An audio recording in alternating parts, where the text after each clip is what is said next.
নমস্কার বন্ধুরা, রাধে রাধে বলে আজকের ভিডিওটা স্টার্ট করছি। আজকে দিল্লিতে আমাদের দ্বিতীয় দিন। আজ চলে এসেছি রাজঘাটে। রাজঘাট হলো ভারতের দিল্লিতে অবস্থিত একটি স্মৃতিসৌধ কমপ্লেক্স। স্মৃতিসৌধটি প্রথমে মহাত্মা গান্ধীকে উৎসর্গ করা হয়, যেখানে 31শে জানুয়ারি 1948 সালে তার দাহস্থান চিহ্নিত করার জন্য একটি কালো মর্মরের মঞ্চ নির্মাণ করা হয় এবং এর এক প্রান্তে চিরন্তন শিখা রয়েছে। এবার বলি, এই রাজঘাট এরিয়ার মধ্যেই অনেক স্মৃতিসৌধ রয়েছে, তো তার মধ্যে কয়েকটা আমরা ঘুরে দেখব। যেহেতু সময় ভীষণ অল্প, তাই যে কটা পারবো সে কটা ঘুরে দেখব আর তোমাদেরকে ঘুরে দেখানোর চেষ্টা করব। এত সুন্দর করে ফুল গাছ দিয়ে সাজিয়ে রেখেছে জায়গাটা, যেন আসলেই এখানে আগে ফটো তুলতে ইচ্ছে করবে। আমরা অনেক ফটোগ্রাফি করে নিয়েছি। চলো এবার যাচ্ছি সামনের দিকে। আর এখানে আমাদের মামা হচ্ছে গাইড, মানে আমার মামা হচ্ছে গাইড। মামা সব জায়গা ঘুরে ঘুরে দেখাচ্ছে অফিস ছুটি নিয়ে। তো এই সাইড দিয়ে যাচ্ছিলাম। এরিয়াটা এত বড় ছিল, অনেক বড় এরিয়া। তো পাশেই একটা পুকুর ছিল। এখানে কিছুই নেই, আর জাস্ট এখান থেকে ঘুরিয়ে পুরো এরিয়াটা ঘুরিয়ে ঘুরিয়ে মামা আমাদের দেখাচ্ছিল। এই ঘুরতে ঘুরতেই আমাদের সব স্থানগুলো পড়বে আর আমরা দেখব, আর সাথে তোমাদেরকেও দেখাবো। ভিডিওটা কন্টিনিউ করতে থাকো। যারা আগের ভিডিওটা দেখোনি তারা প্লিজ পিছনে গিয়ে দেখে এসো, তারপর এটা দেখো, তাহলে আরও ভালোভাবে বুঝতে পারবে সমস্তটা।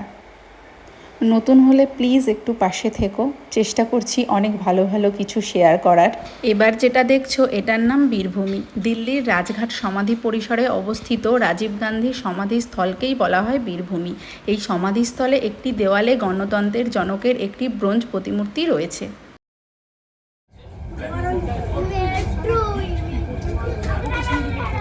বেটু পড়ে যাবে কিন্তু, তুমি এমনি করে না, দুষ্টুমি করে না বাবা।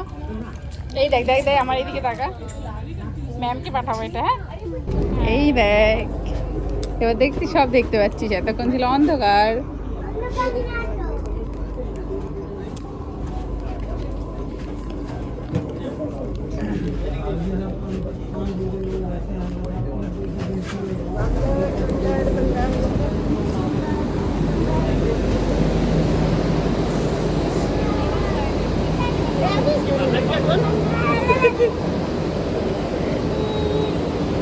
দেখছিস বেটু, ওভারব্রিজের আশাটাও তার পূর্ণ হয়ে গেল। ওই দেখ বান্দর, ওই দেখ যাচ্ছি ওপর থেকে।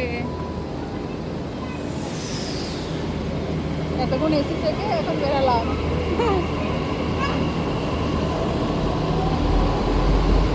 এবার থেকে ওপরেই চলবে কিছুটা মনে হয়। আসার পর থেকে শুরু করেছে মেট্রো চড়বো মেট্রো চড়বো মেট্রো চড়বো, মানে বেদবাবু শুরু করেছে।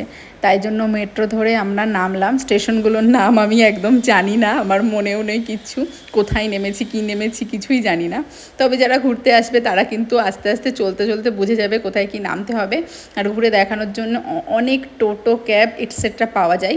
তো আমরা ক্যাব করে ঘুরছিলাম, মাঝে মাঝে টোটো করে, অটো করে, আবার ট্রেন করে, এমনকি বাস করে। তারপরে চলে গেলাম এই দোকানে। এই দোকানে যাওয়ার কোনো ইচ্ছাই ছিল না আমাদের। তারপরে বলল অটোওয়ালা যে আপনারা যান আর 10 মিনিট কাটিয়ে আসেন, তাহলে আমি ½ কেজি গ্যাস ফ্রিতে পাবো, যেটা আমার অটো চালানোর ক্ষেত্রে অনেক সুবিধা দেবে। আমরা দেখলাম ঠিক আছে, চলো যাই, 10 মিনিটের জন্য কেউ যদি ½ কেজি গ্যাস পায়, কি এমন ক্ষতি আছে। এবার যাচ্ছি আমরা কুতুব মিনার দেখার জন্য। তো একদিনে যে যতটা ঘুরেছি, যত জায়গা ঘুরেছি, একটা ভিডিওতে দেয়া কিন্তু একদমই সম্ভব নয়। তাই 2টো করে স্থান কি 3টে করে স্থান আমি দেখানোর চেষ্টা করছি একটা ভিডিওতে। কেন একবারে যদি একদিনের ট্যুরটা দিতে যাই তো 25, 26, 30 মিনিটের ভিডিও হয়ে যাচ্ছে, যেটা সম্ভব না পোস্ট করা। তো এখানে আমরা লাইন দিয়ে দিয়েছি ভিতরে ঢোকার জন্য। আর হ্যাঁ, একটা কথা বলে রাখি, এখানে যত জায়গা ঘুরেছি ভীষণ সিকিউরিটি, ভীষণ চেক আপের পর ভিতরে ঢুকতে দেয়। অনেক জায়গা তো ফোন টোন কোনো অ্যালাউ থাকে না, ফোন ক্যামেরা কিচ্ছু অ্যালাউ থাকে না, সমস্ত বাইরে রেখে তারপর যেতে হয়। তো ভীষণ সিকিউরিটি, প্রচুর সিকিউরিটি, চেক আপের পর ভিতরে আমাদের ঢুকতে দেয়। তো আমরা লাইনে দাঁড়িয়ে গেছি। এখানে একটা যে ইয়ে দিয়েছে, কয়েন দিয়েছে, তো এটা ওখানে গিয়ে ছোঁয়ালে আমরা ঢুকতে পারবো। আর হ্যাঁ, আরেকটা কথা বলি, এখানে 14 বছরের বেশি যারা, কেবলমাত্র তাদেরই টিকিট লাগে। বাকি 14 বছরের নিচে যাদের বয়স তাদের টিকিট লাগে না। বেশ কয়েকটা জায়গায় এটা দেখেছি আমরা।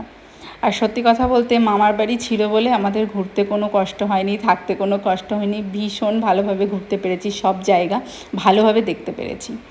এই দেখো কুতুব মিনারের সামনে আমরা দাঁড়িয়ে আছি। এগুলো আগে বইয়ে পড়েছিলাম, ইতিহাস বইয়ে, এখন সব নিজের চোখে দেখছি।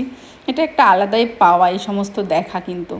চলো এবার ভিতরে যাই আর তোমাদেরকেও সাথে নিয়ে যাই ইতিহাসের এরকম একটা ঐতিহ্য দেখানোর জন্য।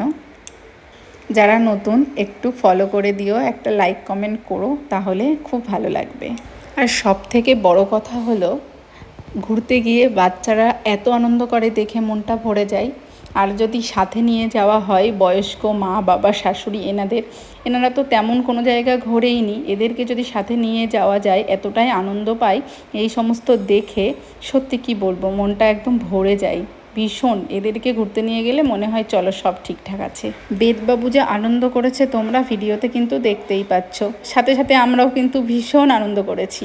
ভারতের নতুন দিল্লিতে অবস্থিত একটি স্তম্ভ বা মিনার, যা বিশ্বের সর্বোচ্চ ইট নির্মিত মিনার, এটি কুতুব মিনার।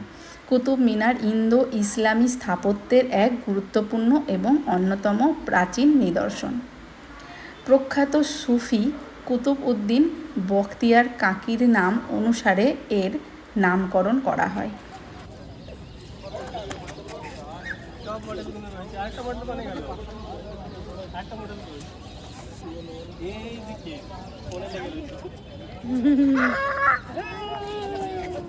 এই যে সব থেকে বড় মডেল, মেন মডেল। হ্যাঁ, আবার মেট্রোতে করে আমরা পরের জায়গায় যাওয়ার প্রস্তুতি নিচ্ছিলাম।